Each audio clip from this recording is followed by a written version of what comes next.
The first session on repositioning India and CMAs begins now.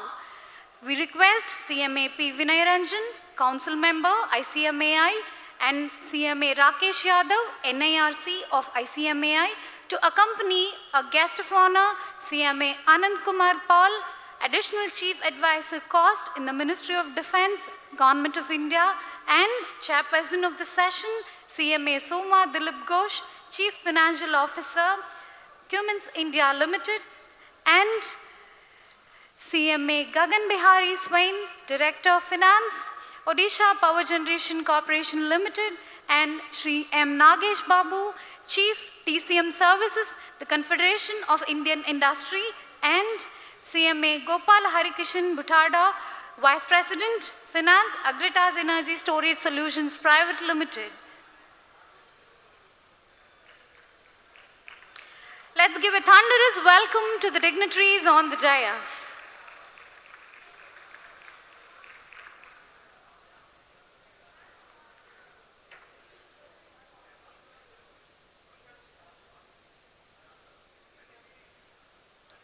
We request CMA Vinay Ranjan, Council Member, ICMAI, along with CMA Rakesh Yadav, NIRC of ICMAI, to present a memento to the guest of honor, CMA Anand Kumar Paul, Additional Chief Advisor, Cost, Ministry of Defence, Government of India.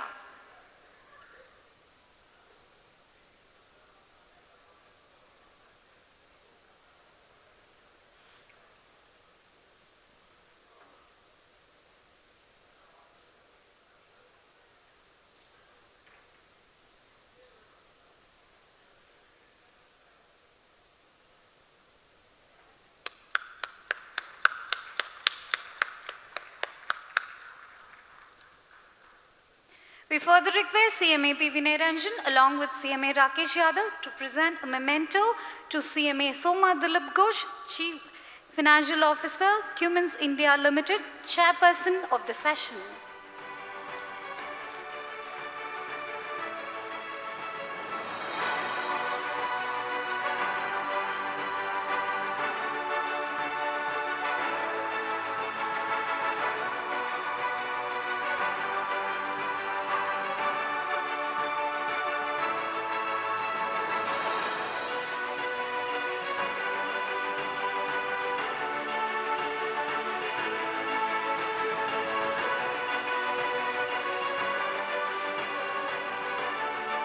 We request CMAP Vinay Ranjan and CMA Rakesh Yadav to present a memento to our chairperson of the session, CMA Soma Dilip Ghosh.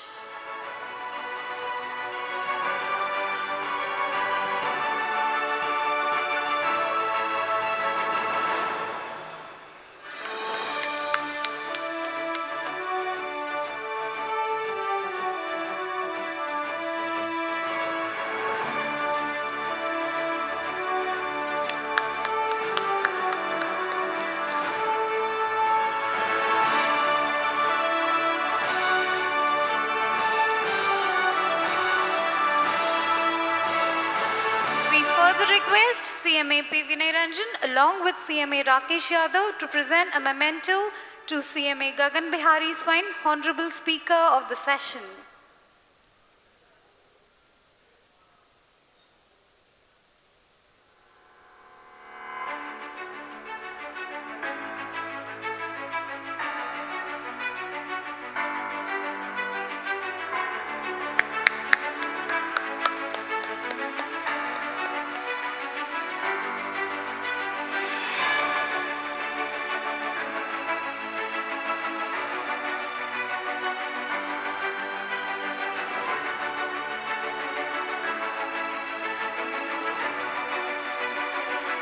We further request CMAP Vinay Ranjan along with CMA Rakesh Yadav to present a memento to Sri M. Nagesh Babu, Honorable Speaker of the session.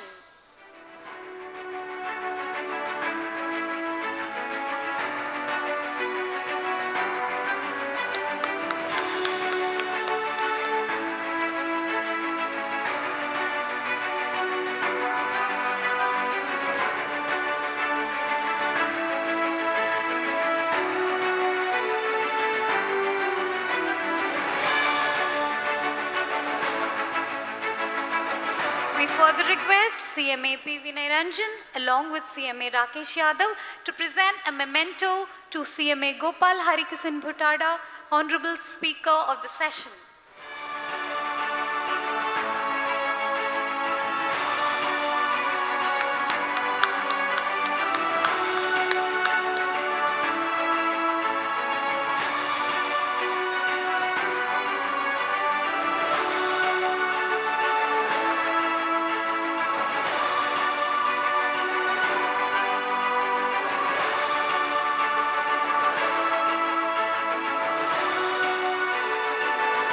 Dignitaries.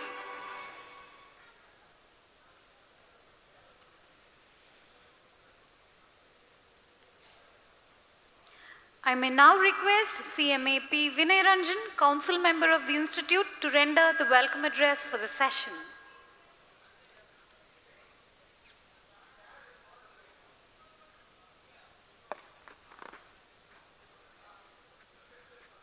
Good morning. Respected President, Vice President Neeraj,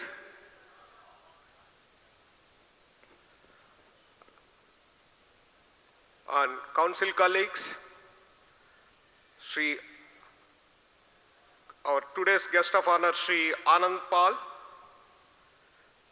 Chairperson of today's event, Soma Ghosh, and our well-wisher and friend, Gagan Swain, and Nagesh Babu, and Gopalakrishnan Bhuttada sir, and my regional council colleague, Sri Rakesh Yadav sir, and people of the dais, welcome you all for the today's event with the theme, overall theme, Rise India, and today's theme of repositioning India. Once again, good morning and welcome you all for the today's event. And Coimbatore, known as this Manchester of Southern India. Hope all of you must be enjoying the stay and all the other arrangements made at the venue. Coming back to the main theme, repositioning. Friends, we are not just attending one more professional seminar. Look around this room. We are not just accountants. We are going to write story of a Vikasit Bharat 2047 with a $30 trillion economy architects. For decades, we were looked as a developing nation or the country that has a potential. Now, the world is looking India as a power. But power without precision or quality is not going to sustain in the long run.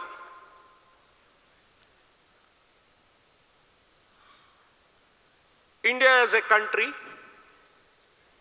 we are moving from a nation of consumers to creators.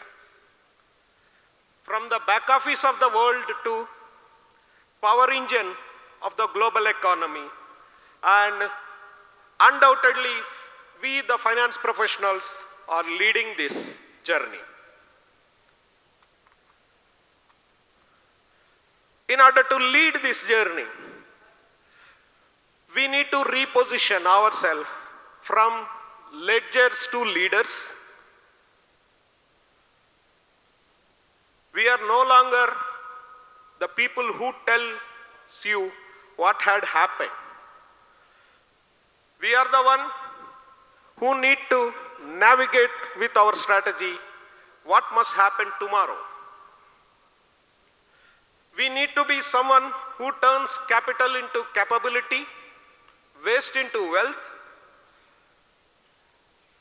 and in the process of achieving capital into capability and waste into wealth, We need to make the concept of Make in India synonymous to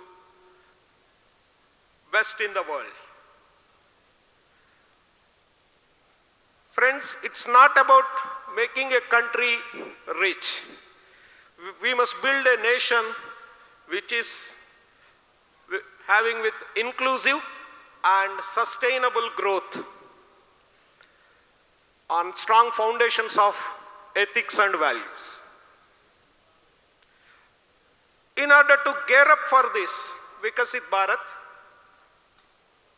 our students and members for 2047, we, the institute and the council members, are working hard by having a lot of tie-ups. You must have heard in the recent past, we have tie-up with IIM for developing a strategy for Vision 2047, and delivery mechanism of our courses will be on IIT Madras platform, and we are running a parallel, courses with bodies like CAI, TCM, and NFSU, National Forensic Audit. All those things are in pipeline. And in this entire journey, I want to thank President, Vice President, and Dalwadi sir for IIM, and Anand sir and Naik sir for IIT Madras, and international bodies like ACCA and other bodies. I want to thank Neeraj especially. Our new syllabus is not just going to be 16 papers divided into 4 groups, 4 subjects each. We are going to develop our syllabus in line with IIM suggestions, which is based on competency-based framework, which is matched with NEP and choice-based credit system mentioned by UGC and AICT. Friends, Vikasit Bharat or Amrit Kal is not a period of working. It's a period of learning, working with value addition. It's not simply working. It's a period of working with value addition. In order to add value, we need to sharpen our skills, reposition our branding or our skill set or our learning or our delivery mechanism.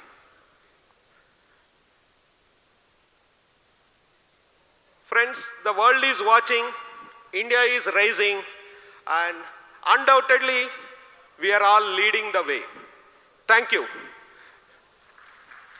Jai Hind, Jai CMA. I take the privilege to invite CMA Anand Kumar Paul to address the gathering.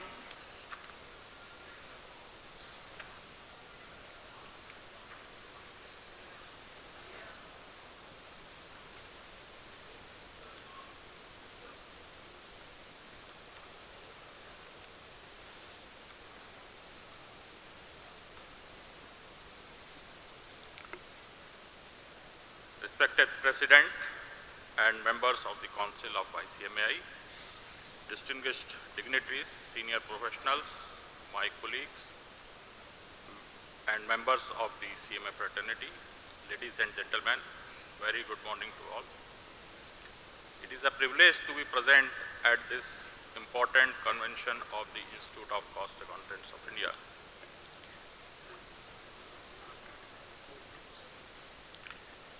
We are meeting at a defining moment in India's journey. India today stands as the fastest growing major economy, a responsible G20 leader, and a trusted global partner. Our national ambition is clear: to grow rapidly, inclusively, and sustainably, while strengthening institutional credibility at home and confidence abroad.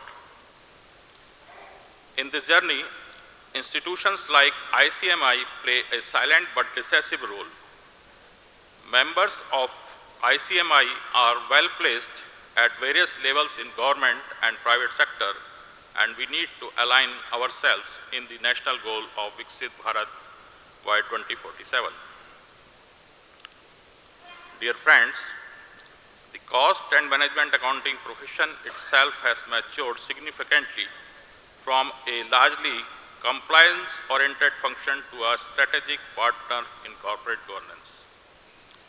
Government decision-making and public value creation across public and private sector. So as a cost accountant, we must play our role with a vision so that our contribution to the nation remains relevant in Viksit Bharat mission. In this direction, we need to understand the priorities of the economy and government, shift our governance from rule-based to role-based, from our outlay-based administration to outcome-based administration. As a public servant and while discharging my role in the government, I am often expected to answer three fundamental questions. Number one, are we spending on the right priorities? Number two, are we delivering outcomes efficiently? Number three, are our programs scalable and sustainable over time? So, cost and management accounting lies at the heart of answering these questions. CMA bridges the long-standing gap between policy intent and ground-level execution. To contribute effectively, we need to understand that as a cost accountant, we must possess the knowledge and understanding of other subjects and particularly the new emerging technologies and streams like AI, big data analytics, blockchain, green finance, etc., and many more. Nowadays, whether in government job or private job or doing your own practice, one has to perform multidisciplinary functions. And my personal advice to the new generation of cost accountant is to acquire exposure to learning and gaining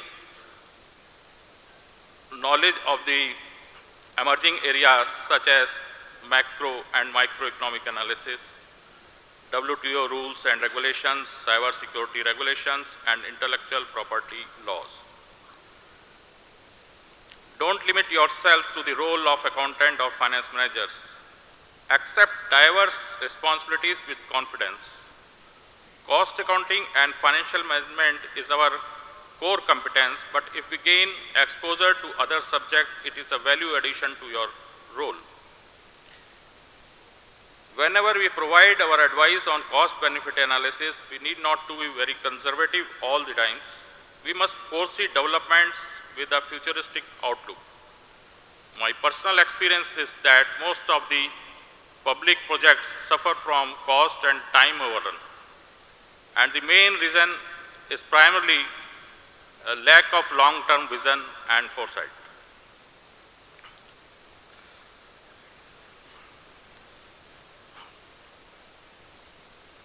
In the recent past, due to geopolitical conflicts, there is a strong shift of government to strengthen defense sector. In defense sector, cost is not merely an accounting variable. It is a strategic instrument of national governance. Defense sector projects are mostly long duration projects where delivery takes place in the future. Advanced technologies evolve rapidly and items of defense sector are not commonly available. So, making price discovery and projection is a significant challenge. Defense expenditure represent an investment in sovereignty, deterrence and operational readiness.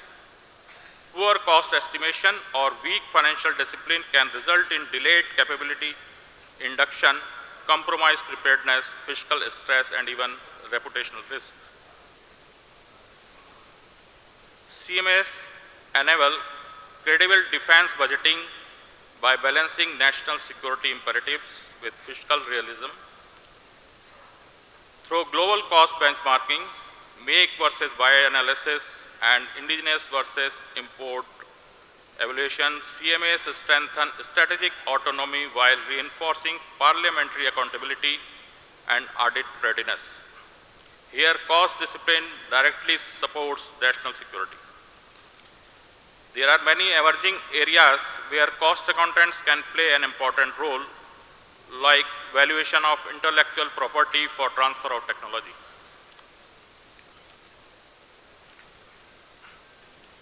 India's global repositioning is no longer driven by scale alone. It is increasingly judged by predictability, reliability, and cost discipline. Global investors and strategic partners now evaluate countries on financial transparency, regulatory certainty, and execution capability. In this context, CMAs play a critical role in making India a trusted destination for long-term capital. Whether through costing framework for PLI schemes, life cycle costing of infrastructure projects, or enhancing export competitiveness, the contribution of our profession ensures that today's growth does not become tomorrow's fiscal burden. In this era, digital transformation is not about automation alone. Its real value lies in decision intelligence. The governance challenge today is to convert data into information, information into insight, insight into timely and credible policy decisions. CMAs are uniquely positioned to serve as financial architect of digital public infrastructure, custodian of data integrity, and advisors on AI-enabled forecasting and scenario planning.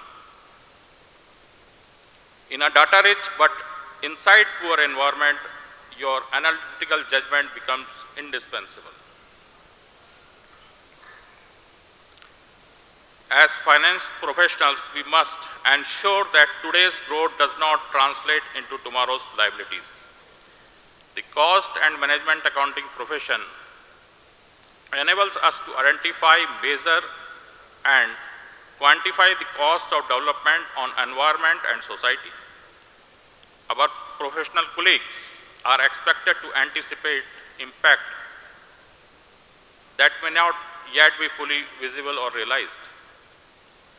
CMAs can assist to align our economic growth with climate accountability and long-term resilience through climate-responsive budgeting, green projects appraisal, carbon cost measurement, and ESG-aligned procurement. Strong institutions are built not merely on rules, but on competence, credibility, and trust. Now the economic environment is shifting from human intelligence to AI, localization to globalization, conventional marketing to digital marketing, offline to online platforms, data collection to AI-enabled data capture, and data analysis to advanced analytics. My advice to our members is to continuously adopt new tools and techniques throughout your professional journey to remain at par and ahead of others. Equally important is ethical courage. Safeguarding the public interest often requires speaking uncomfortable truths. Professional credibility is built not when it is convenient, but when it is tested. National building today requires professionals who can think beyond silos and spreadsheets. I encourage our members to embrace interdisciplinary learning like economics, technology, and public policy. Develop the ability to communicate cost insight to non-financial stakeholders. Above all, uphold your integrity even when it demands personal courage.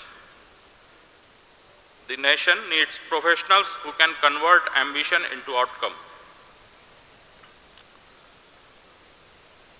Before concluding, I would like to say that ICMI has the potential to emerge as a global thought leader in public finance, cost governance, and outcome accountability.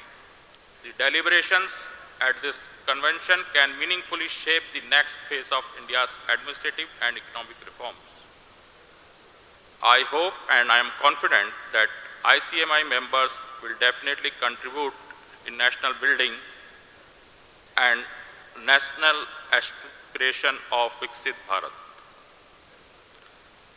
I am thankful to the Institute and members present here who have given me this opportunity to present my views. Thank you.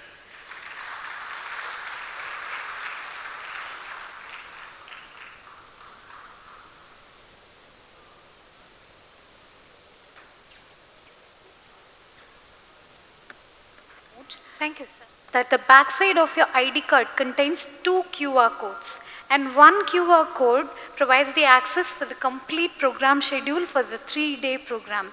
And the second QR code will lead you to the book gallery where you may find the newly published titles. Additionally, the third QR code is provided, that is affixed in the notepad which is provided to you today. And the QR code will take you to the Google form in which you can raise and submit the questions for the QA session for each and every session, session-wise and speaker-wise. I repeat, kindly note there are 2 QR codes on the backside of your ID card. One QR code would lead to the program schedule for the 3 days, and the second QR code lead to the book gallery in which you will be able to see the newly published titles. And the third QR code is affixed in the notepad which is provided to you today. In that will lead you to the Google form for question answer session. In that you can raise and submit the questions session-wise and speaker-wise. And may I request the respected dignitaries on the dais to kindly allow us few moments as we arrange the seating for enhanced presentation. CMA Soma Dilip Ghosh. Am I audible at the back? Thank you.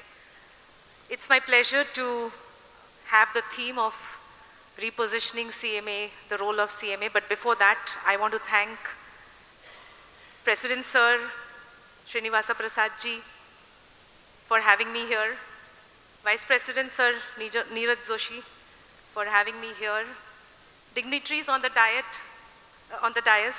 Thank you, Anand Palji for his session, and other dais on the dignitaries and everybody off the dais, CMA colleagues, friends, ladies and gentlemen. Thank you for giving me this theme, which is repositioning India and CMAs. If you can display the presentation, please.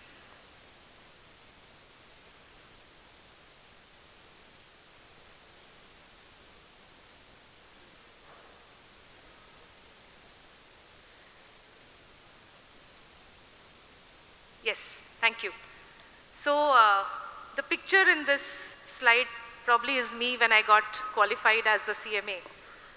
I have always tried to reposition myself in the last 30 years of my post-qualification experience in the corporate world, especially when people used to get compared with CA. I have tried to reposition myself, and that's really the theme that I would love to talk about. Viksit Bharat is not just a vision, it's basically good governance. It's basically creating an India for sustainability, creating an India for innovation, becoming globally competent, establishing India as one of the best countries in the world. Viksit Bharat 2047 is when India will reach 100 years as independent India. And this theme of RISE very nicely fits into the Viksit Bharat theme. So I talked about the theme, so we can go ahead. Yeah, this particular pillar talks about why repositioning matters and how our cost and management accountants, our fraternity, can contribute to the economy. I've talked about 3 pillars out here. One is strengthening financial governance. The other one is strengthening the economic efficiency. And the third one is enhance competitiveness. So as India navigates through a complex economic landscape marked by internal challenges and global uncertainties as we speak, and we know the global uncertainty is announced every day with tariffs, with credit risks, with more unilateral agreements becoming very difficult to engage with free trade agreements and so on. CMAs are pivotal in fortifying India's financial architecture in an era defined by rapid technological change, and we talked about DPI. Our guest of honor talked about DPI as an infrastructure change in technology. He talked about innovation. He talked about staying abreast with so many economic developments. Our role as CMAs is pivotal as the finance ecosystem evolves towards digital platforms and the fintech solutions. So CMAs can provide critical assessments of cost effectiveness and long-term viability, ensuring that innovation is both bold and balanced. Yes. This is what I am doing today. Okay. I am the key managerial personnel of Cummins India Limited, but I am the group CFO of Cummins Group. I am the second CMA in the Cummins Group that is leading the finance position, with over 455 people reporting into the finance function. I think what matters most is repositioning the role in the boards. Typically, what is a board? It's basically essential for effective governance. It's essential to represent the company to its investor relations, represent the company to the management as the member of management. So strengthening financial planning is pivotal to this particular role, where you're talking about forecast, you're talking about annual operating plans, you're talking about where you can justify a variance, how you can ensure that cost audits talk about the cost records of the company, and last but not the least, how is corporate governance so important in today's world. So repositioning the role of CMA in the board meetings becomes for fellow CMAs to stand up tall in the board meeting, represent as a member of the management, answer the questions of independent directors which are like bombarding you on why this is happening, stay on top of US GAAP, IFRS, Indian accounting standards, ensure that related party governance is ensured with so many related parties that a multinational company can have. And related party transactions have become a crucial part of any board meeting, especially for listed entities. At the same time, if you are a member of the board of the non-listed or private entities, the governance doesn't go away. It actually gets enhanced because you are also having to implement best practices in the board in the other private company board as well. So the role of a CMA becomes absolutely important, and I know our guest of honor talked about it. Be abreast with all the developments in the accounting field and then stand up tall in the board meeting. So that's repositioning the role of CMAs that I do in the boards today. Yeah. This is a typical role that most of the accountants play in any company, and I'm going to give you examples of corporate world because I have not had the chance of serving as a practicing cost accountant. I've always been in a multinational organization setup. Internal controls which ensure robust financial discipline is a vicious cycle where you basically test health of the organization. We have to, as cost and management accountants, be aware of all the processes that a company can have, starting with procure to pay, order to cash, payroll, close the books, fixed assets management.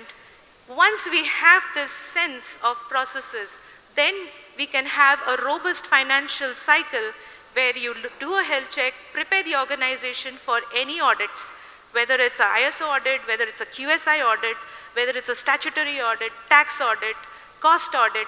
That's the role that the CMAs play today in most of the organizations.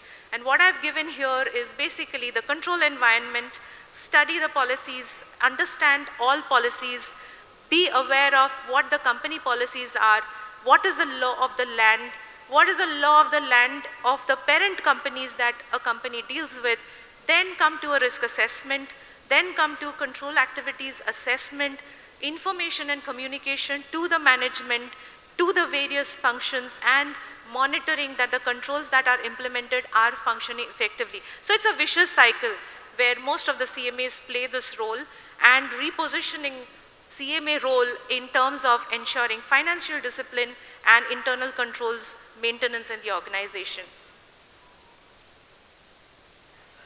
Yeah, I will not talk about this slide. I think this has been talked about. Yes. Okay. I'm taking an example of Foreign Exchange Management Act, 1999.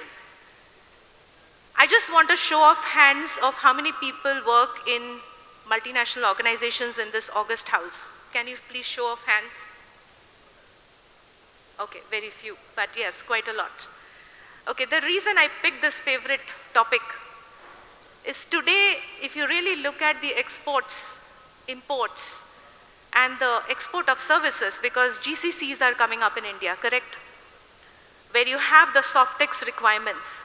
Now, how a CMA in an organization ensures that if goods are filed under an EDF, what is the job of a finance company, of a finance organization, a finance team to ensure that EDPMS, IDPMS compliances are met? Today, thanks to the digital world, customs can catch you anywhere from India. You can get an order from customs in Hyderabad for a company set up in Bangalore. Customs can actually demand explanation of why the shipping bills are not produced on time and close the transactions on time, especially when it comes to digital infrastructure that the government has already introduced. And India is one of the best countries to demonstrate DPI with UPIs and many other things coming into the foray. So what our role is to ensure that export of goods and services, import of goods and services, the outward remittance mechanism, and the advance remittance against import of goods, how that is subject to physical import of goods, within the periodicity, some within 6 months, some within 30 days, the GR waivers have to be closed. What is our knowledge out there? FEMA becomes an extremely important act of compliance when it comes to import, export, when it comes to ensuring compliance with the law, when it comes to Softex filing where exporter of software services is required to file the Softex firm within 30 days. If you don't do that, summons can come. So our role in ensuring financial fiscal governance and staying on top of compliance is pivotal. I've just picked up FEMA, but there can be many examples that we can go ahead with. This I can skip. Next slide, please.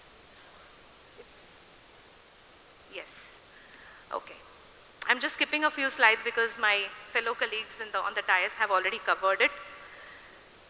This is very close to my heart, okay, and I'm sure working professionals in the room will agree. CMAs as trusted value partners in the organization. Okay, how can we trust it? And Sir talked about predictive technologies. Today, when I'm getting into a room with meetings, with my stakeholders, and my stakeholders can be internal, so we have supply chain, materials management, production management, we have somebody that deals with markets, marketing, sales. I don't rely on PowerPoint presentations. I get into real-time data. When it comes to discussion of markets, when it comes to talking about forecast, there is predictive analysis where a real-time system data is generated to prove a discussion point. When I talk about inventory, when I talk about turnover, inventory turnover ratio, I don't get into a formula, okay, sales, what is our year and what has been our inventory movement. It's no longer a spreadsheet. It's basically predicting a graph which gives you a Power BI model of a year before that, and what is the predictive forecast on inventory turns. That creates transparency in the system. You're no longer looking at PowerPoint slides. You're basically extracting the data from the system and generating it for the stakeholders to believe what you say. Creates transparency, creates trust, creates the belief that Soma knows data. So that gives more value in the organization as trusted partners. For any meeting to be successful, a meeting doesn't end up in meetings. A meeting ends up with conclusions, with decisions, and that is enabled by technology. So how can you leverage as CMAs, get into Power BI, get into Power Automate, understand, I'm trained into Power BI, I can generate dashboards. And when I get into the office, I have told my organization to give me a dashboard, what is my inventory level, what's my accounts receivable, what's my cash conversion cycle, how is the supplier paid on time, is the customer paying on time, what are the mechanisms available, LC, can the customer pay on time with LC, can I get a bank guarantee, can I request for a bank guarantee. This is available only when you have a dashboard, and the dashboard is only available when you are yourself able to generate system data, translate that into predictive analysis and forecast. That's how you create trusted value partner in the organization. Next slide, please. Okay, I'm going to model a situation for all of us. How do we harness, and I talked about digital capabilities, how do we harness the digital capability in the organization? There are these stages: emerging, basic, then you have developing, advanced, and leading. Okay, this is a very good path that develops an organization's appetite towards as-is and where do you need to go. Next slide, please. Okay, so I'm just modeling one example, maybe useful to people in the room. How do we lead business transformations? Okay, first phase is assessment of the as-is process. Second phase is designing and planning a process. Example, mapping out optimized workflow for accounts payable, optimized workflow for accounts receivable, FP&A, which is forecasting. How is the technology architecture today? Most of the organizations have ERP, SAP, Oracle. Are we using the functionalities of SAP and Oracle to its fullest? I'm not sure. I don't do that. I'm actually looking at redesigning roadmap for technology. Phase 3, so assessing the technology, level of usage, how many reports are actually being used, which is generated from the system rather than loading, downloading, and developing Excel spreadsheets. That doesn't work. Phase 3 is implementation and quick wins, where we have automation of reconciliations, we have improving the reporting templates, how can dashboards become more expressive, deploy some robotic process automation programs where an invoice is actually scanned by the robot. You save absolutely 15-20 minutes in scanning, especially when you're running shared services.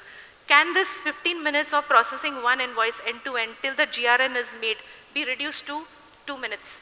Look at that concept. So that is basically implementing quick wins. Then you have optimization and continuous improvement. So one, you have the assessment, you look at the as-is, you develop some processes, and then how do you monitor? This is something that I'm doing for the organization, leading business transformation. When I joined Cummins, I thought that there is a lot of opportunity that we as an organization can go on automating systems. This is a beautiful journey that we have embarked. I wanted to share this to the August House. Next slide, please. Just one more topic, sustainability. Viksit Bharat 2047 is all about sustainable India. Sustainable India, when it comes to finance, is unending. Trust me, it's unending. Most of the multinational organizations deal with Europe. We have CBAM. How do we deal with CBAM? What are the declarations available? The knowledge, the awareness of various regulations, our job. And I want to talk about the way we communicate, because the connection that we make with our stakeholders is through the mouth, communication, the presentation that we do.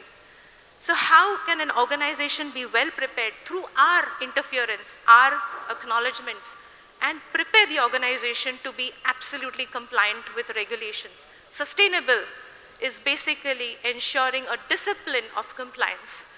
What I'm going to talk about is CPCB 4 plus, that is the Ministry of Environment, Forest and Climate Change, MOEFCC. These are some jargons which I thought of explaining because the government is doing a lot of things on sustainable future. How are we supporting the social and governance goals, environment goals for the organization? That is a food for thought. Okay, I can tell you of some of the compliances that we have to be aware.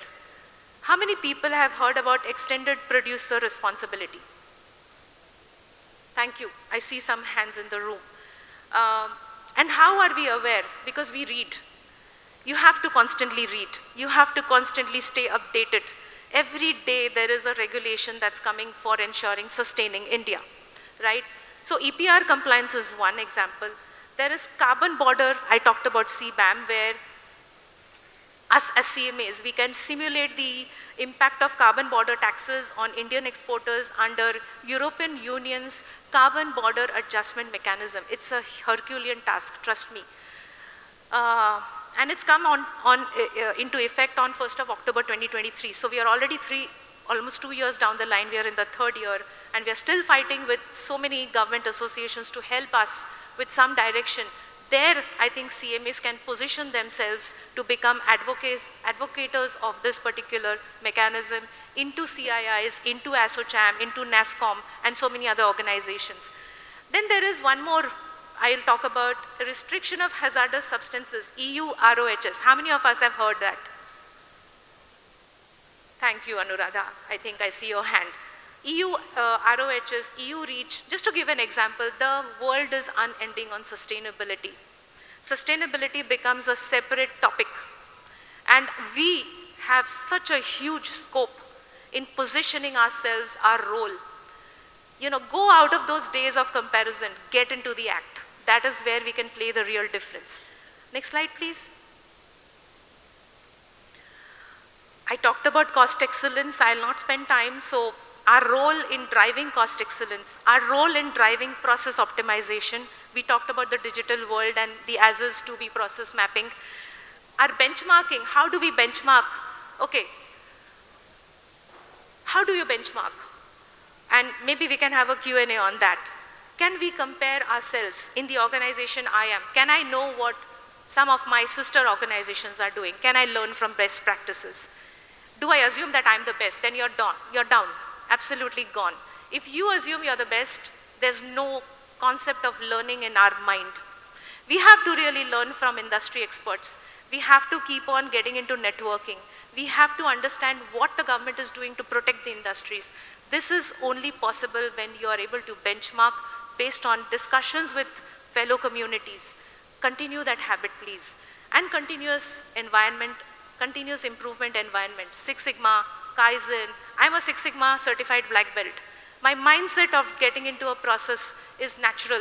I always find how to make a process zero defect, whether it is automation, whether it is bringing more transparency, but that is something that we ourselves have to work towards it.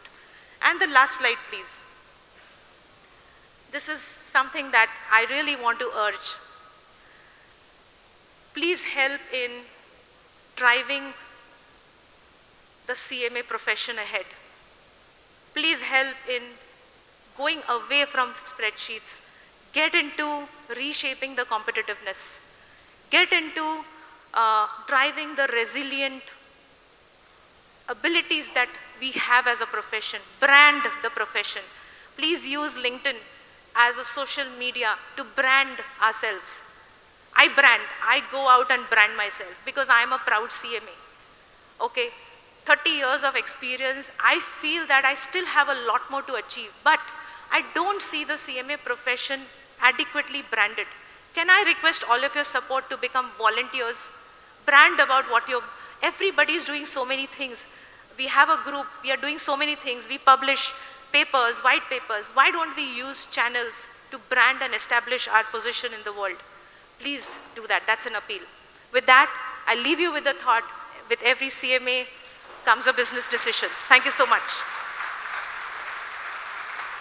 Play it on the screen.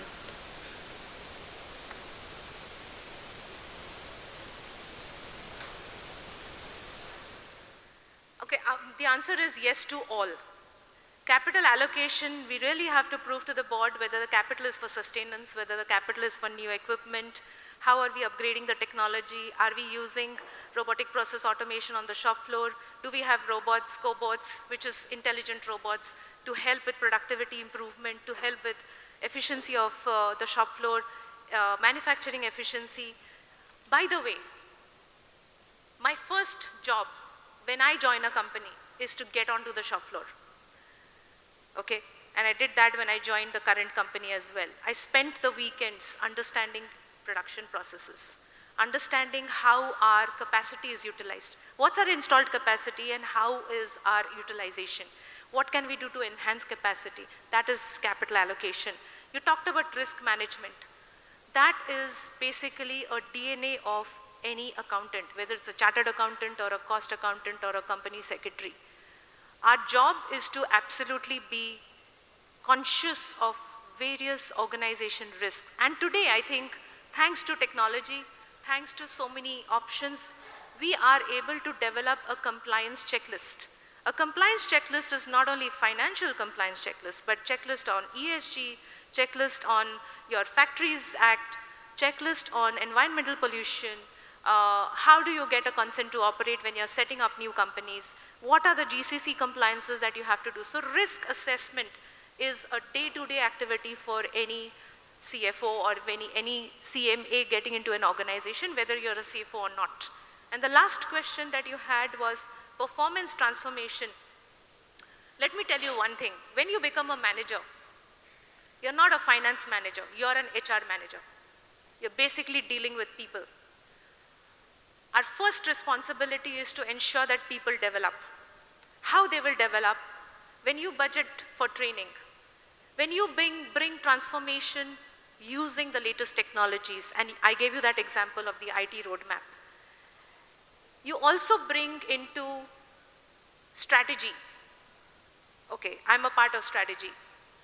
And I'm not leading strategy, but I'm a part of strategy. A strategy actually enables forecast the growth for the organization, transforming the organizational footprint going forward into the future. So that is something that we have to develop ourselves. Read. I think by reading, you can actually get into industry benchmarks and see where our company is versus the other companies. How can we learn? So performance transformation is a very broad subject. I can take maybe half a day session on that, but just to give you a nutshell view, performance is basically a combination of all the functions in the organization. Performance is basically studying an as-is process and where do you help the organization to excel and explain to the board that, hey, this is what I'm doing on sustainability. This is what I'm doing to get into a zero destination goal. And organizations have different goals, we also have goals. How are we inching towards it? And trust me, board sometimes becomes very ruthless. So be prepared. Be prepared with your reading, be prepared with the analysis and face it. Did I answer the question? A show of hand. Siddharth, did I answer the question? Thank you. We're moving on to the next question by Anuradha. How can the lady CMAs restarting their career repositions themselves competitively? Don't distinguish between a lady and a man.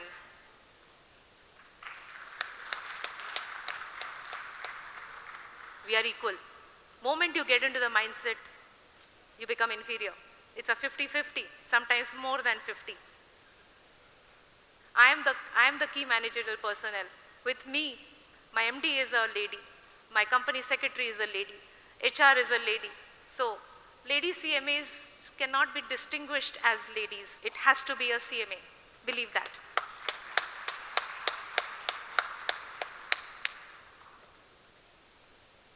Moving towards the next question by CMA Shivaraman. Cumin's leading provider of integrated power solutions, innovating for fuel efficiency and emission compliance. Please brief it because your company producing diesel engines. I will take this question offline. I'm not answering a group of investor relations, so I will reserve my comments here.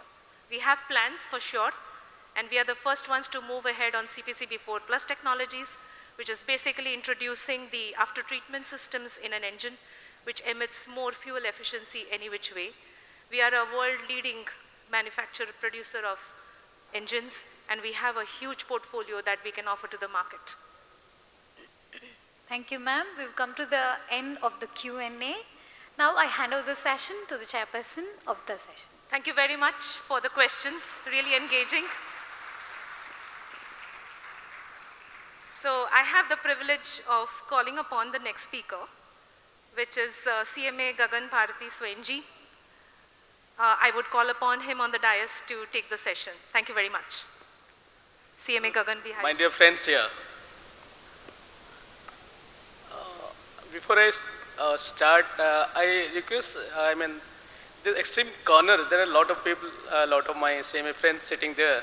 Can you move this side? This side is, ample vacant chairs are there. Extreme corner. Those areas heavily loaded. Excuse me. My bright CMAs are sitting extreme in the, extreme corner opposite to me. Do you pay attention to me? Extreme corner, please come this side. This is free and I can have better conversation with you in this side. Please come, then we'll start. I don't have any presentation, so it will be discussions and I have few pointers to tell. So this side will be better for conversation or interactions. Good. And it will be even out this side.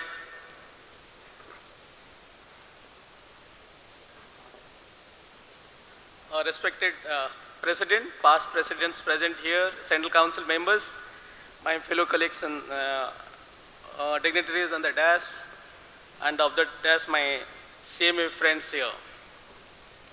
I'm very happy that the Institute is organizing discussion of repositioning. The theme is very apt at this point of time. I recall, 2 years back when I was in Chennai, my friend, Director of Finance, President Director of Finance, NLC was the Director of Finance in Chennai Metro. We visited Mr. Prasad and we interacted on this, that how the repositioning is required for this profession, and the things are on and we are now discussing on this subject. Before I start, I think my previous speaker, the chairman of the session, she made it very easy. She covered most of the technical points and from different angle, from the productivity point of view, from the supply chain management, from ESG, SDG, and she made the discussion easy for me. At the same time, Mr. Binay also mentioned in his welcome address most of the points which is apt for this. Before I talk about CMA and CMA profession and all, which we all dealt, and I was going through the booklet circulated to all. It talks about, I think, all request to all of the CMAs present here to go through the book. It deals with the various aspects of the CMAs for future, how you can contribute. Many chapters dealing with the core subject of our profession also. Before that, just I want to highlight few points on how the India is repositioning. So how we, as a profession, we need to exist is in the era is how India is moving, how world is moving, how the India is repositioning itself in the global scenario. As a profession, how we can reposition in India in across global also. So it correlates because any profession will coexist if it is apt for the society, for the economy, and for public at large.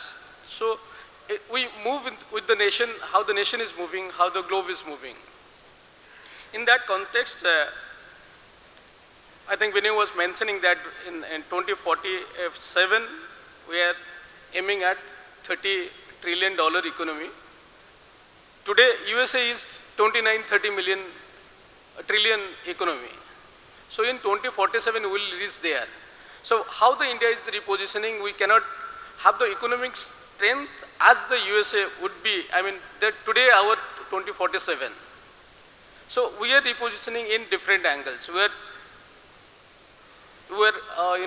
giving the knowledge of yoga. We are sharing the soft skills.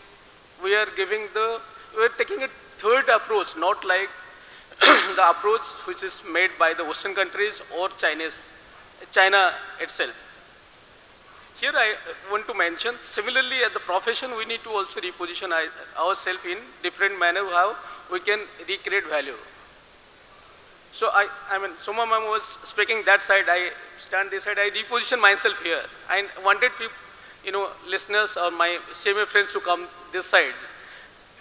And saying that I don't have the presentation, so what I am having, I want to interact. So I want to interact this side. I have to say that this is what I am offering where you can hear me and we have interaction here. So we need to, she's having, strength of his presentation. I have my strength of giving some pointers. Just, I mean, it's now time, ma'am is well presented all this. So you need to put your points in such a way, your profession reposition in such a way that you can attract the bias for it. And in that, you need to create value for the stakeholders. Saying so, just I want to tell how difficult it to reach to $30 trillion economy. Today our GDP is how much? Anyone can say?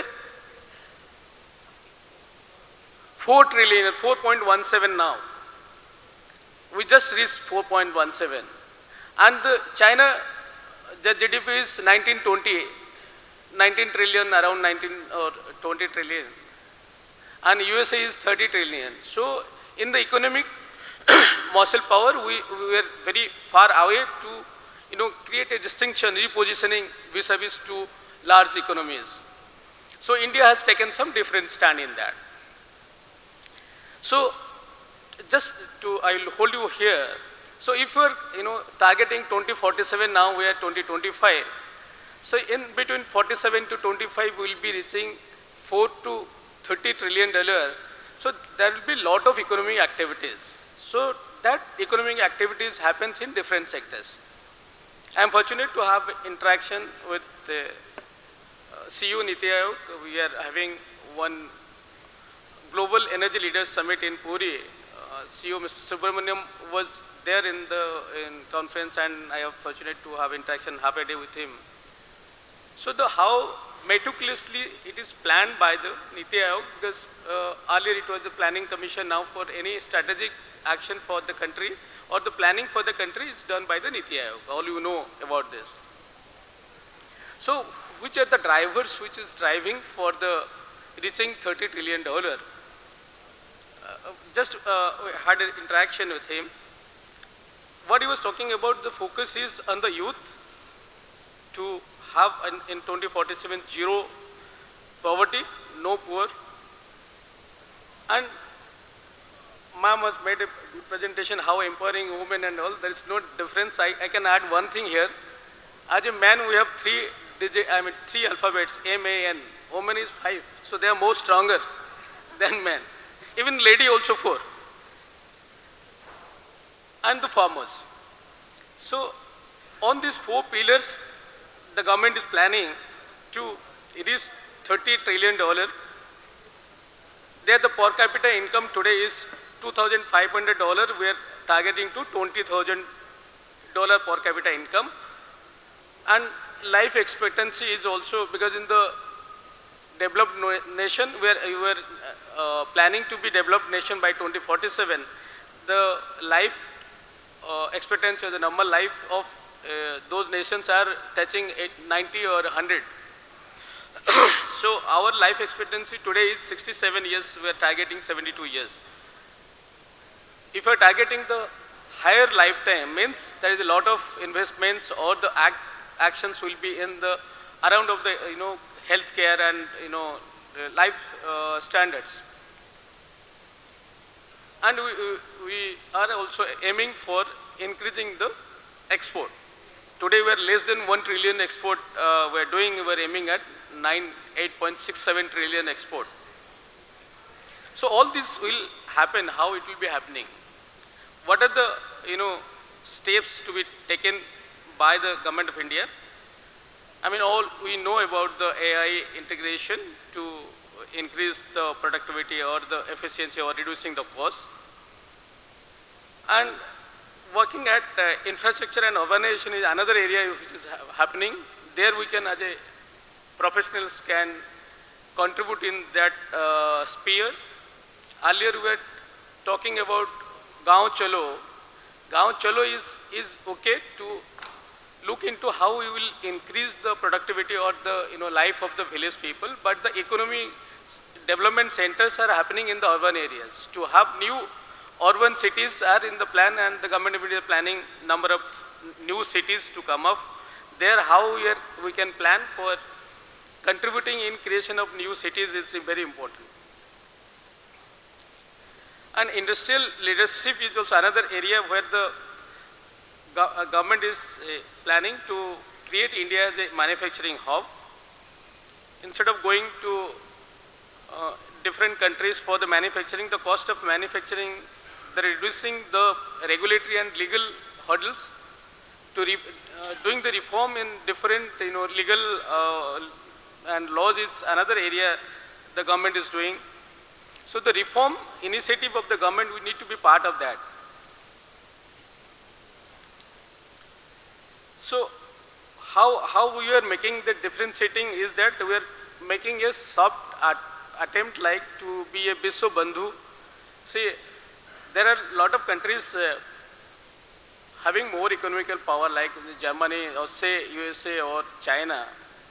But what we are doing, we are making the first attempt to reach out when the different countries are requiring our support.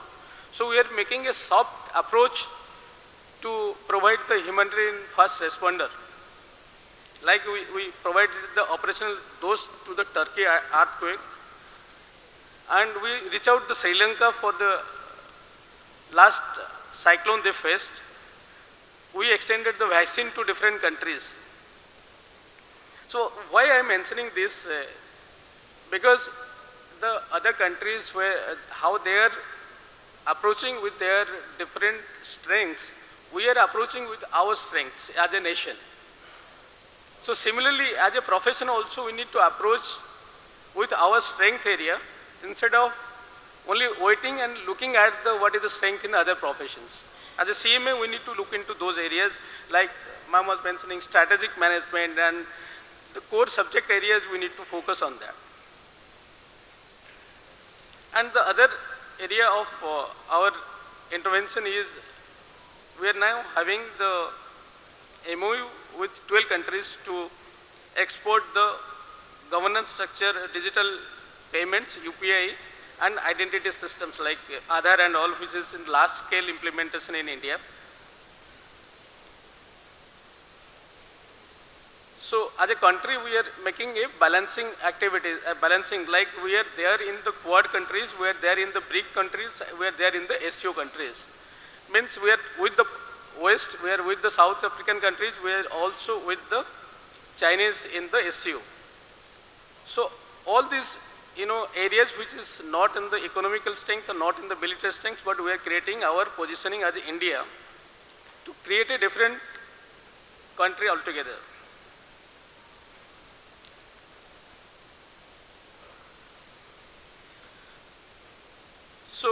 on this, I want to put few areas where the country is moving in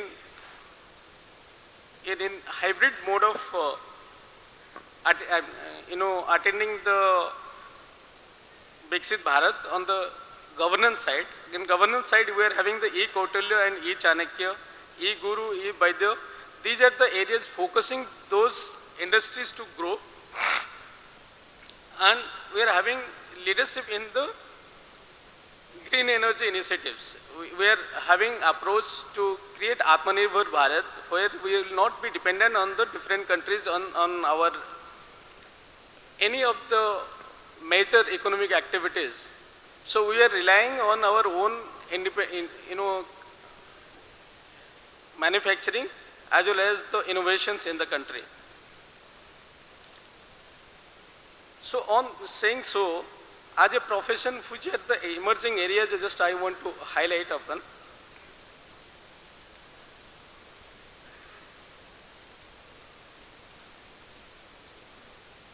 So on the automation side, as a profession, there AI and ERP will be more important, and there are jobs which are be challenged which are the repetitive in nature, but those are which are the personal physical interactions like medicine or the where you are servicing the any of the servicing in physical mode, those are not in threat. So the opportunities are there in those areas. And in the emerging area, there is a green energy and sustainability which we deal were very important, and there are a lot of investments are coming in those areas. So transitioning to the clean energy is critical for energy security. We are going to be energy independent by 2047, what we are aiming at, and for the climate commitment and reducing the reliance on the imported fossil fuel. So for this, there are a lot of potential in the country. Let's say wind, we have 45 gigawatt utilized and 1163 gigawatt of potential is available in the country. Solar, we are having 81 gigawatt of capacity installed and 748 gigawatt potential is there in the country. To have energy independent by 2047, these are the objectives to be fulfilled by investing in this sector. So, like USA is also thinking about manufacturing in USA and USA first. India is also concentrating on the manufacturing in India, and there are few technologies which will be more important in this is agri-tech, food security, infrastructure and urban developments, and education and skill development. Lot of employment will be generated in this sector. So with this, we can easily conclude that the rapid transformation required for any profession driven by technological innovations, regulations and global economic uncertainty and disruptions is there are challenges, economic volatility and inflation factoring, fluctuation in the currency, automation and AI. These are some challenges, but there are a lot of scope for creating value for the society, for the country. With this, I am to conclude here. Thank you once again for invitation. Jai Hind.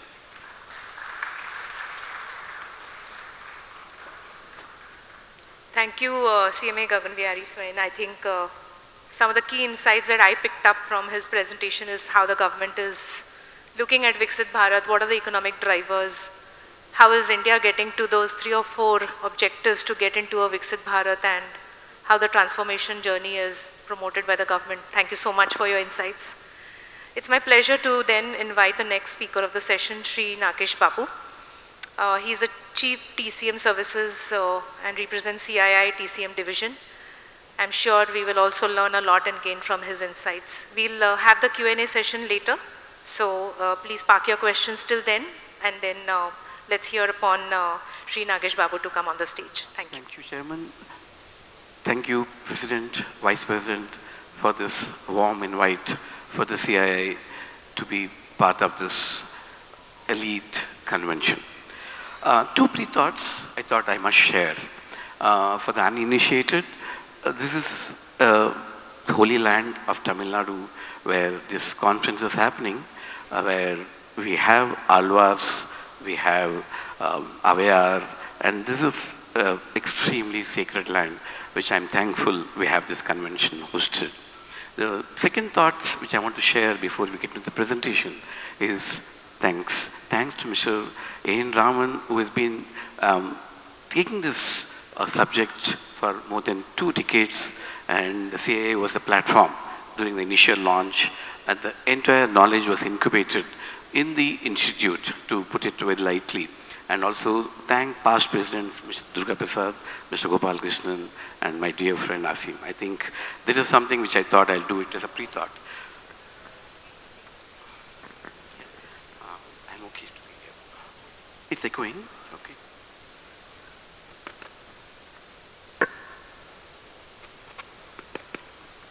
All right. So the theme has been extremely good. This is something which we have been envisaging for the last 1.5 decades, and it has been a relentless pursuit of CII, which was working with almost now 500 companies to get this done. Because in the initial stage, it was the CEO who was a point of contact, who knew the business, but the cost alignment is something which we were struggling to get it right. I'm sure this repositioning would help us take it to a next level. And we have MOU in place with the institute, and we are driving several verticals through this MOU. I'll just give some slides for want of time. This is something which I want to tell you. So when we equate cost in the repositioning, we'll have to align with the value which is being delivered individually by the professionals and also by the organization. We keep it sacrosanct. We want this to be the fundamental pivot in the repositioning.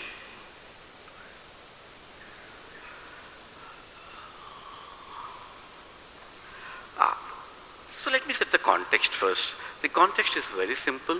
We want the repositioning to be understood contextually in the world. I think we are getting too much into an uncertainty. So many CEOs we speak, when they go to bed, they see a different world. When they wake up, they see a completely different world. So this is something which has been capsuled by the McKinsey in terms of the uncertainties which are happening from policy, climate change, and pandemics. And what is the impact? Impact is about 5% of EBITDA globally. And this is quite significant for us to understand that how the repositioning is going to make sense. And this is just yesterday's paper. If you look at the bad growth in the corporates in India, it has been dripping. I'm talking about holistically. It's been dripping.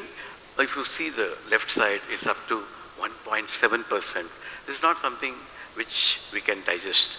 And CMAs have got a big role in enabling this.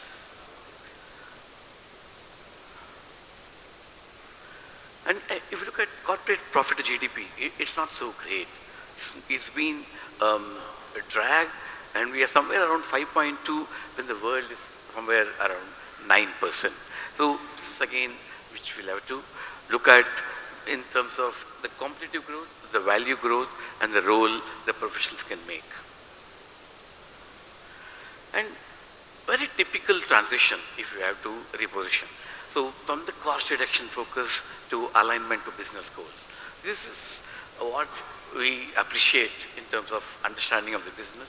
From factory-led focus to cost strategy formulation, most MNCs, if you see, along with the strategy, along with the budget, they also have a cost strategy in place. And they have actually done a lot of innovation in these areas to look at cost elimination also. Look at manual cost goals. Many companies look at 2%, 3%, 5% cost reduction to somewhere today we are looking at supporting key strategic decisions. What is that? It could be portfolio level decisions. It could be expansion, growth, even strategy formulation, and then finally moving away from, we saw today Mr. Vinay talking about ledger to leadership. That's precisely the focus. How do we move from the line item focus to futuristic focus of the organization? I also want to skip some of the slides because I want to keep it 10-minute slot so that we can have other sessions too. But the origin to destination is phenomenal. So it is not just about the tools, it's not about the knowledge, it's all about the mindset. How do you move from left to right? Very simple, simply put, cost information is derived from FA, but as you move, if you can build exclusive cost information architecture, I think that is something will be a great value add for the businesses. And as you move in terms of aligning cost in the business, how do you transit? Move away from standard cost, move into the operational excellence area, and finally, how do you look at the whole value chain holistically? Because this is something which we look at the value add for the business. If we know the value chain completely, if you have a complete understanding of the value chain, and that's where the transition happens in terms of enabling both the strategic decisions and the operational decisions of the company.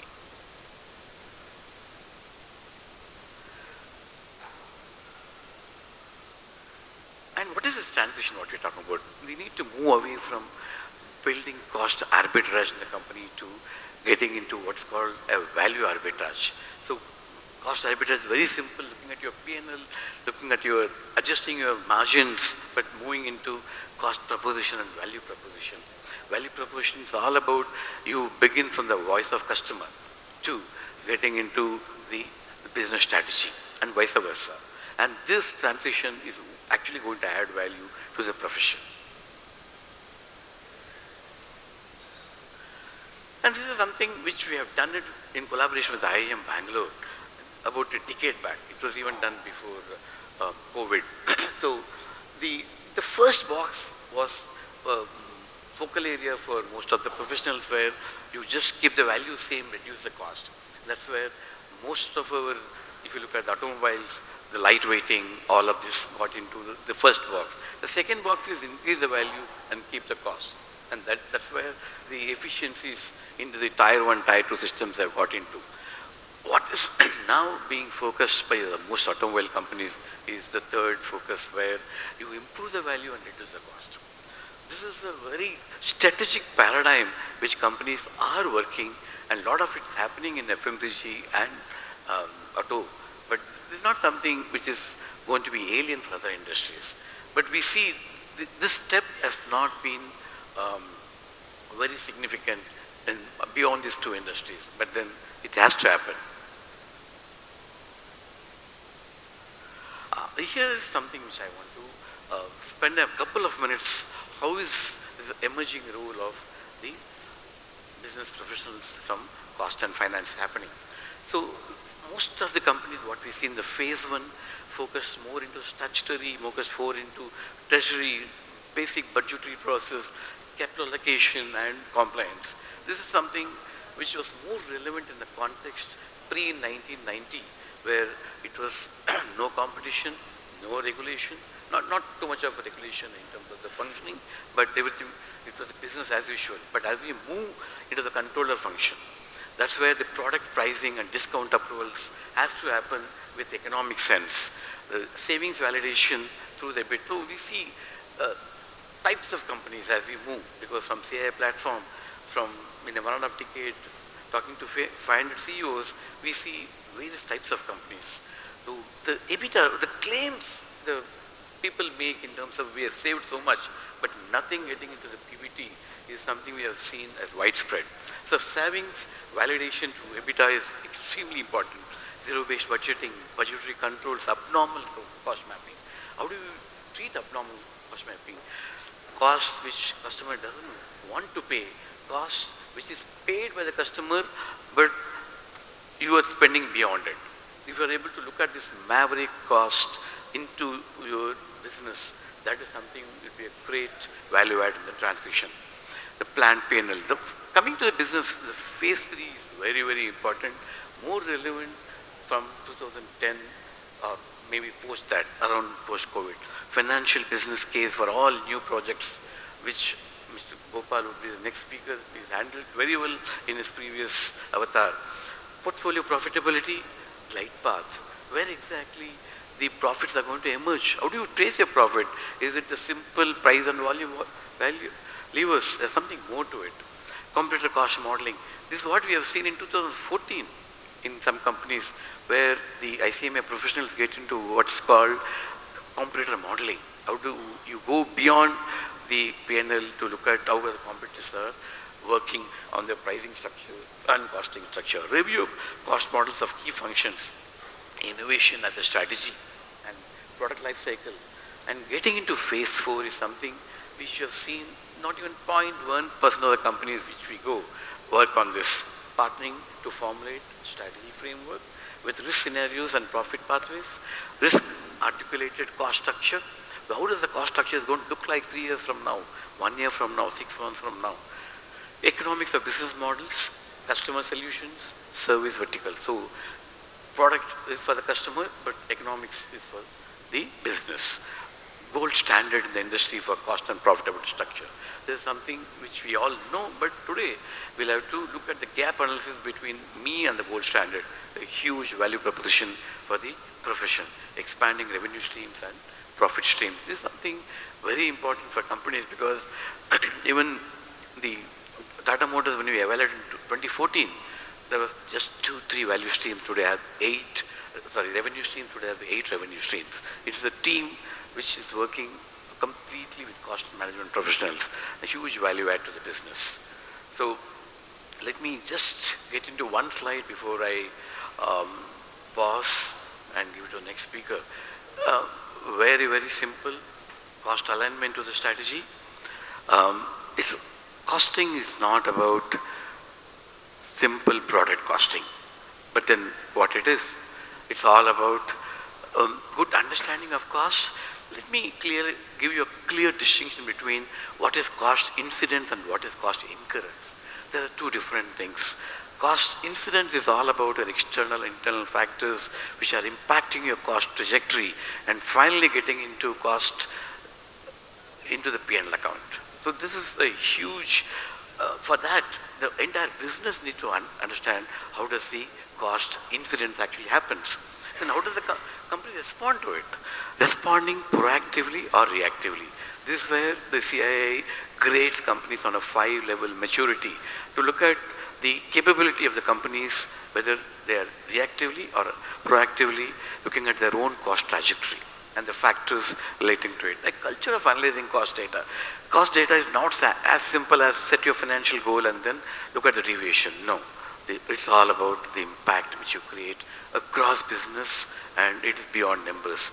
And how do you sensitize the non-finance people into the culture of analyzing cost data? And finally, ability to relate cost to the strategy. Very, very, very important. Because it has a 2-way dimension where the economics of the business embedded into the overall strategy and the deviation impacting strategy implementation. So I thought I can set a context with a good exposure from the CI platform, and this is something which I thought I can bring it to the table for information and practice. Thank you so much.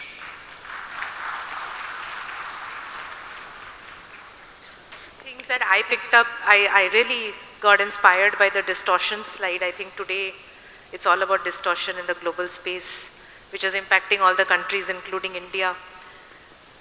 Cost and management accountants now, or finance people now seen as value creation rather than a cruncher of numbers, and last but not the least, the fundamentals in leading to cost strategy ultimately that helps the organizations and boards. Thank you very much. I now call upon my fellow CMA colleague, CMA Gopal, Srimay Gopal Harikrishnan Buttada, I beg your pardon, Gopal Harikrishnan Buttada. He's the VP Finance, Agratas Energy Storage Solutions Private Limited, and we look forward to hearing him now. Please welcome on stage. Morning. And being the last speaker of the session, you may find there may be some repetition in some thought processes, but nonetheless we'll start the session. Can I have these slides, please?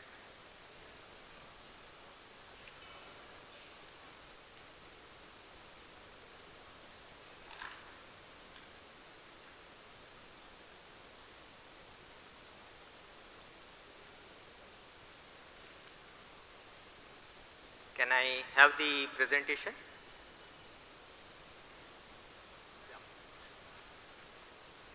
So we are looking at repositioning India and CMA. So nation itself is repositioning, so is the CMA. So how do we basically coexist and see that CMA fraternity is helping nation reach to what its vision is.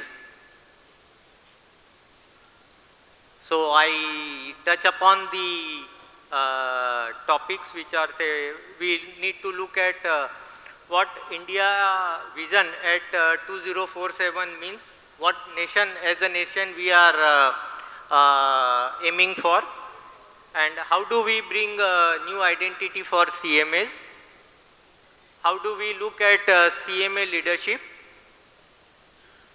what role am I playing today and what I need to play to see that India at 2047 is really taking shape, and finally call to action, so what I need to do. So these are the couple of slides where I touch upon my thought process.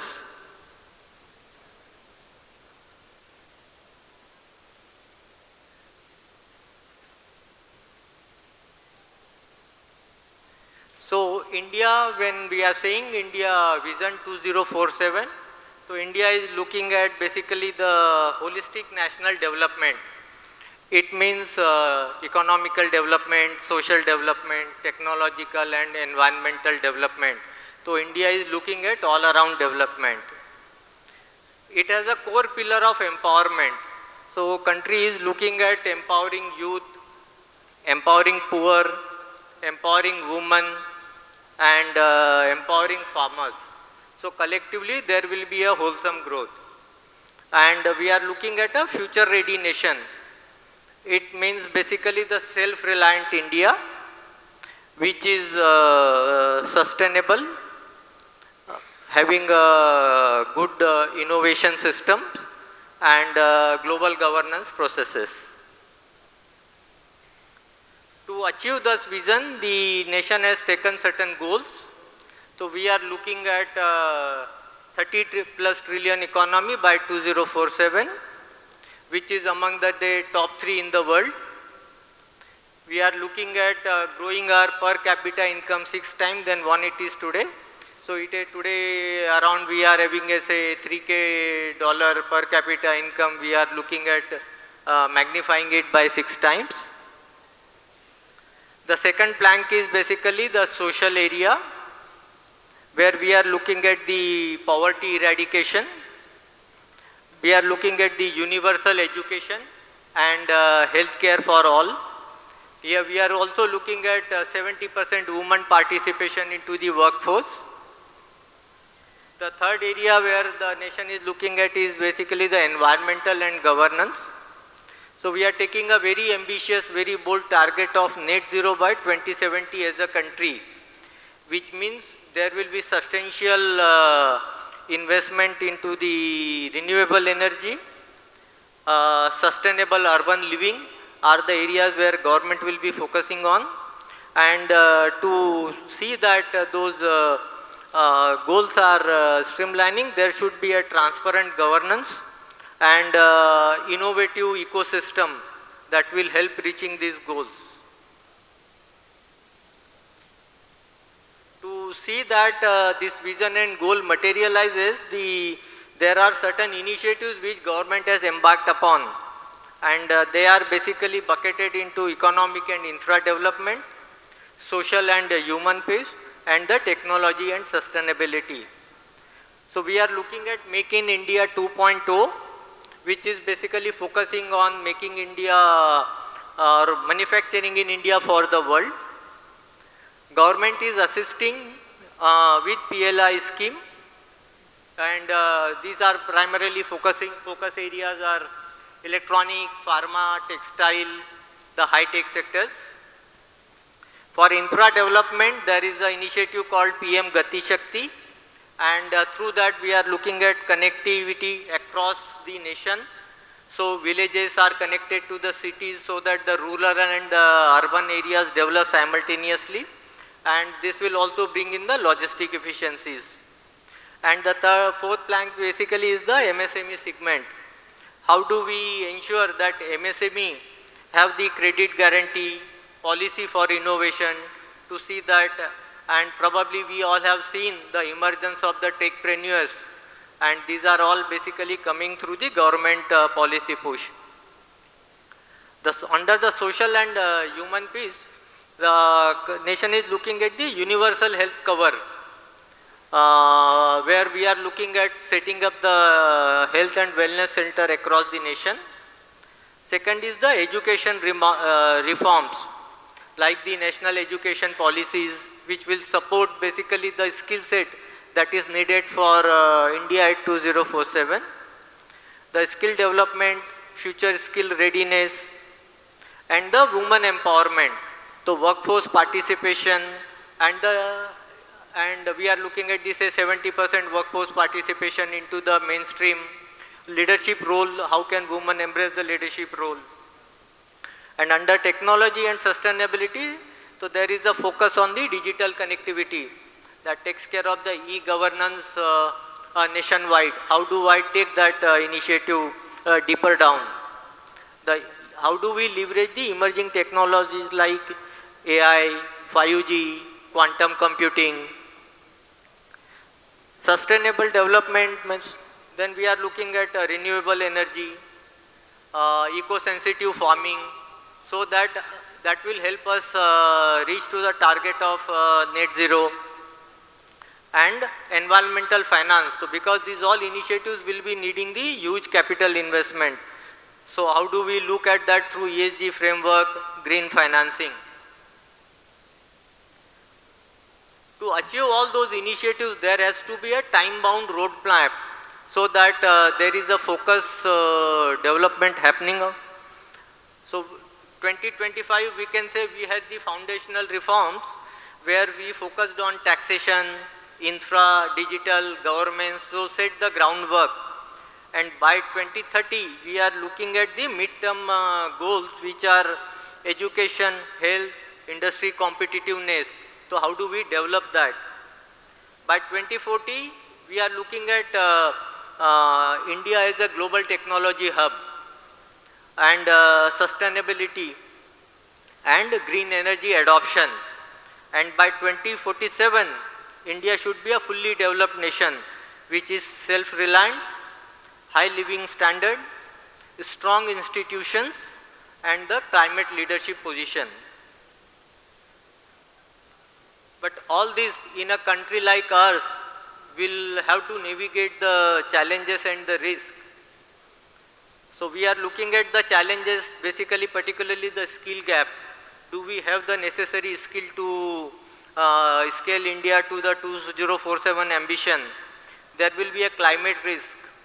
The infra bottlenecks if I don't develop the infras right. The economic disparity that today we have from haves and haves not. We have the regional imbalances, regional inequalities. So these are hurdle to the growth. So how do we remove those? And our ambitions are going global, making our footprint recognized at the global level. It can't be done by remaining local. So we have to have the global partnerships. We have to have the RE investment, capacity building, empowering youth and farmers, and governance and innovation ecosystem to mitigate the risk and ensuring the sustainable transformation. Now, having seen the India vision and what it aims for, the narrative shift from vision to execution. India at 2047 is not constrained by its ambition. So we see clearly the ambition of the nation it is constrained by our ability to translate those ambition or translate those intent into the tangible outcomes. CMAs have very unique role here. They have unique and critical role to play. And our profession is inherently designed to craft strategy from the vision, convert strategy into the cost, convert cost into pricing, convert pricing into profitability, and convert profitability into the long-term sustainable growth of the organization. CMA addresses the execution challenges that is sitting at the heart of the India's ambition. And I think the time is very ripe for us to embrace this. To fully unlock the embedded strength of the profession, we must now step forward with a renewed identity, one that reflects the strategic relevance, the leadership potential to influence government and corporate alike, and expanding our role in the nation building.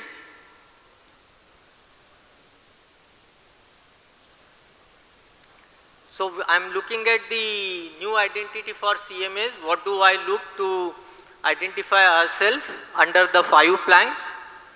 So we are looking at the thought leadership, where how do I actively shape fiscal and industrial policies? How do I actively get involved in that? Insights on governance, sustainability, and the competitiveness. Next piece is the policy contribution. How do CMAs engage with government and the industry bodies? This will be the only way we can influence the reforms. We can bring in transparency and efficiency into the government policies.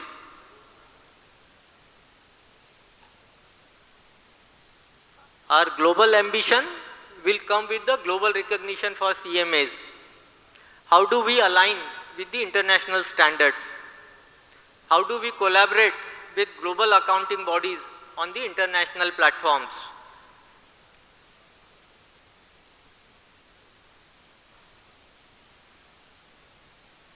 And we are all aware that the technology is getting deeper into the industries.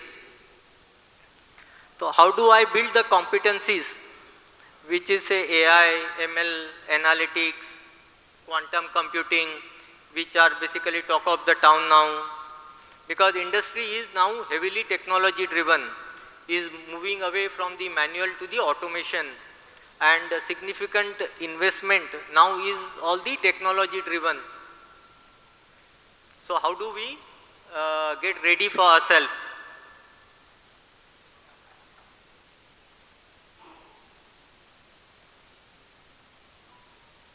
The last one is the strategic economic partners. So we have seen the Nagesh Babu session. We can't be basically playing the accounting role. How can I be the strategic partners? So we have to be transitioning from the compliance role to the strategic partnership role and drive industry transformation and the sustainable growth. Having seen the vision, the challenge is now the execution. It is delivery at speed, scale, and with discipline.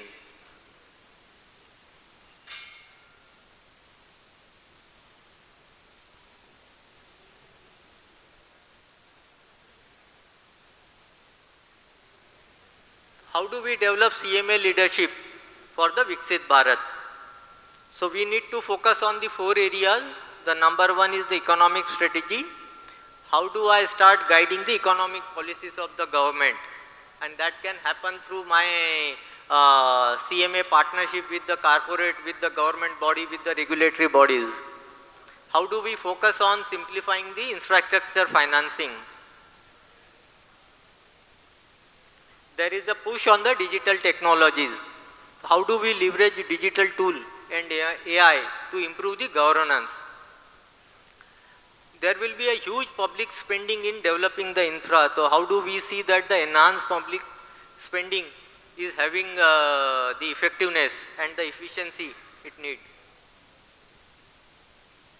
We need to see the inclusive growth for achieving our vision, whereas then we need to support the micro, small and the medium enterprises alike.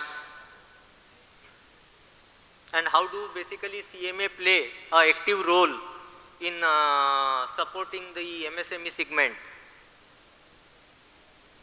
And we need to get associated with the fiscal prudence, like secure role in regulatory bodies, implement cost-effective models, and the drive prudent government spending. So execution is not abstract, it is very concrete now, and it means expenditure discipline, speed of decision making, spending sustainably, use of the right tools, data, framework, global benchmarks, and this is exactly the areas where CMAs are trained for, and CMA can take the leadership position here.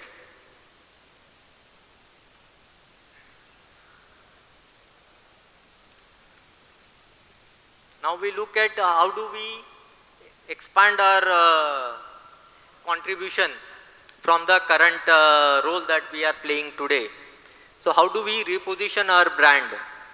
We can build partnership with industry and the government bodies. We need to drive the Make in India for the world, so that we promote the global competitiveness and support export. We secure the global recognition through collaboration, participation in international trade and the finance forum. And how do we build competencies for the C-suite where the decision making is happening? And the picture on the left, probably the words are not very clearly legible. Be in the room where those rules are written. So how do we be in the room where the rules are written?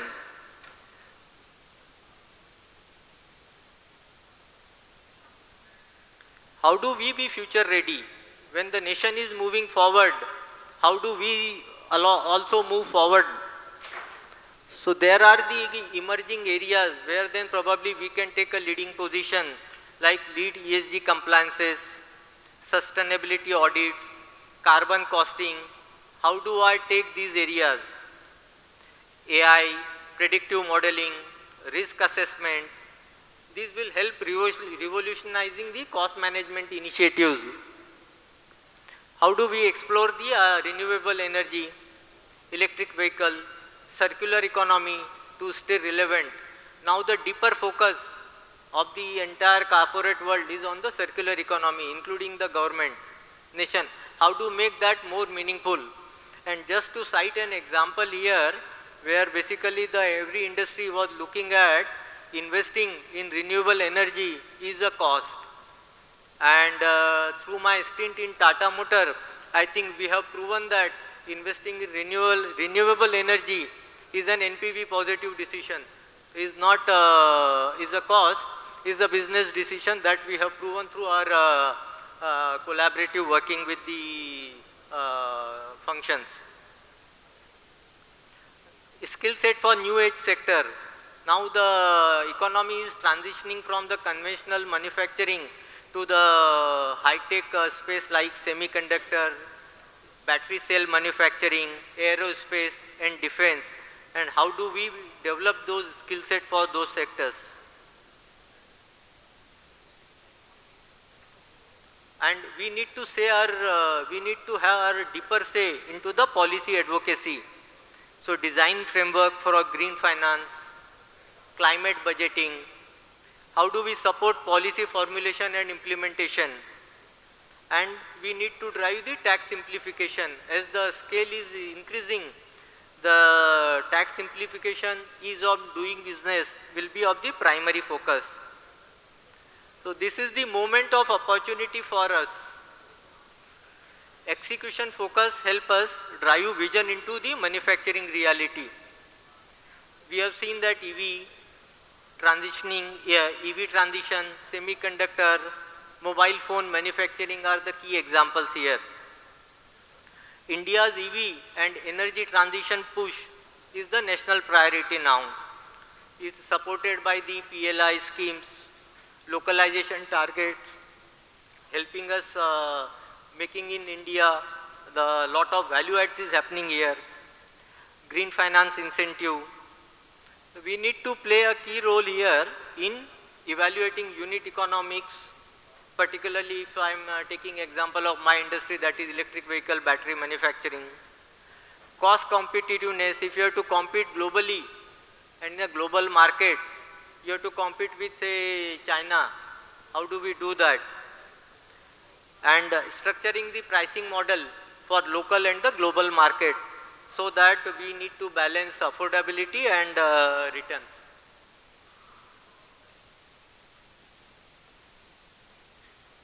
So this all calls for what specific actions we need to take. So we need to basically look at the 4 areas. One is the strategic. We need to build CMA's thought leadership, and we can do that through the multiple campaigns like the one happening here. How do I take it down deeper? Continuous learning, global certification and exposure are the areas where I can develop my strategic competencies. Partnership, deeper partnership with industry and the government bodies to drive the economic growth and to drive industry competitiveness through the cost optimization, policy formulations. Modernize the educational institutions. We need to build the skill sets for the emerging technologies like AI, ESG, sustainability, circular economy, green finance, blockchain, cyber security, ESG matrices, to say a few. We need to also leverage the advanced tools. What we have seen just now is the TCM model, activity-based costing, on value management. How do we embrace this to support the business and the growth? And the fourth one is driving the economic transformation. How do we see that we are publishing more white papers so that we are recognized in the industry and the government alike, engage with think tanks, influence economic reforms and the policy decisions. We need to translate vision into viable manufacturing models which are globally competitive, which are sustainable, having the sustainable margin through improved supply chain and the logistics. And we need to support MSMEs on the cost control, pricing, strategy, financial model and the funding.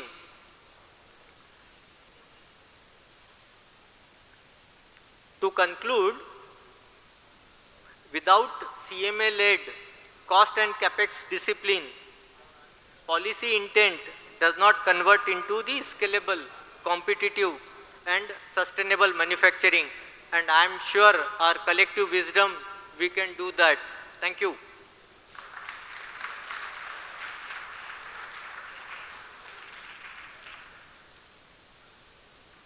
Positioning theme on getting into a Viksit Bharat. Now, in the interest of time, what we would not do is have a Q&A now. But since all of you have the QR code and you've scanned it, the institute has recorded your questions. If you could also name the speaker that you would like us to answer the question, specific question, we'll come back to you on an email and address all your questions eventually. So I call upon for the next session, yeah, Vinay Ranjanji, if you can.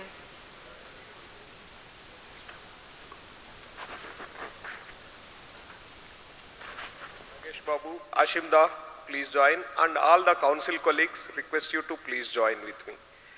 And Neeraj sir.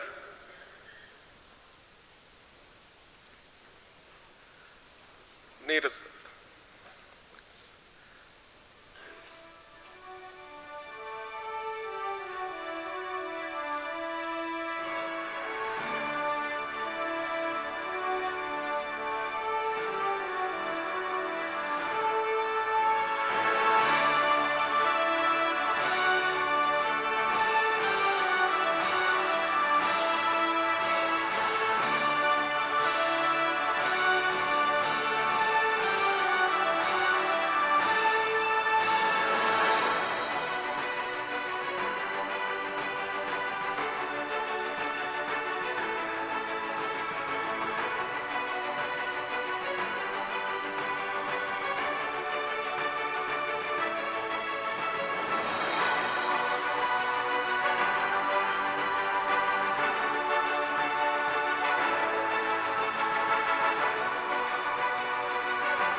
And I also take the opportunity to announce a launch of forensic audit course in association with National Forensic Science University, Gandhinagar. I request all the council colleagues to join. And I want to place it on record. Special thanks to Dalwadi ji and Navneet sir for helping me this forensic audit through NFSU. Thank you.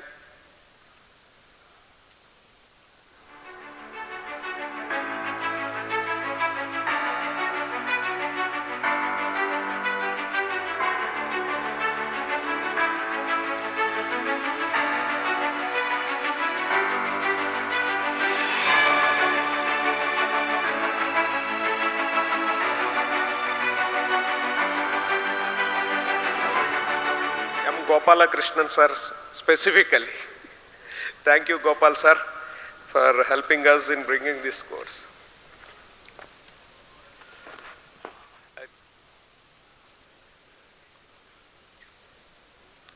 Chief Patron of the National Cost and Management Accountant Convention, President CMA TCA Prasad sir, Chairman of National Cost Convention, Vice President CMA Neeraj Joshi sir, Honorable Chairperson of the session CMA Shobha Dilip Ghosh ma'am, Guest of Honor Additional Cost Advisor Arvind Kumar Pal sir, our learned speaker, CMA Gagan Bihari Swain sir, CMA Nagesh Babu sir, CMA Gopal Hari Krishnan Bhutra sir, my council members, chapter representatives, my dear professional colleagues, very good afternoon to all of you. I am thankful to organizing committee for giving me this opportunity for vote of thanks. It is good to feel the nearness of CMA family members since last few days. The pool of learned mind are analyzing the various terms and conditions in order to chalk out some concrete strategies towards rapid growth of our nation and role of our esteemed profession towards formation of development of India, Viksit Bharat 2047. I am confident that our discussion held during this session, this national convention will result in some concrete efforts towards the achievement of goal of making developed nation and profession. I am very thankful to organizing committee, all regional councils, central councils, and all those who have put their committed efforts to make this conventional historical success. I am very thankful to all of you for getting assembled here at Coimbatore and putting forward your view about the subject matter. It is sure that our joint efforts towards achieving something new will definitely lead us to find new way towards the path of success.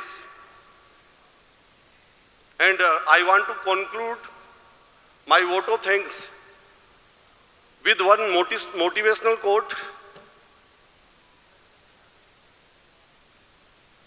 Because our topic is reposition of India and CMA.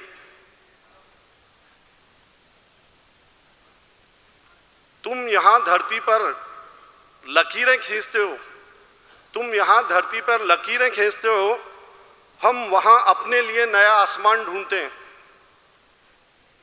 तुम बनाते हो पिंजरे पे पिंजरा, हम अपने पंखों में एक नई उड़ान ढूंढते हैं। Thank you very much.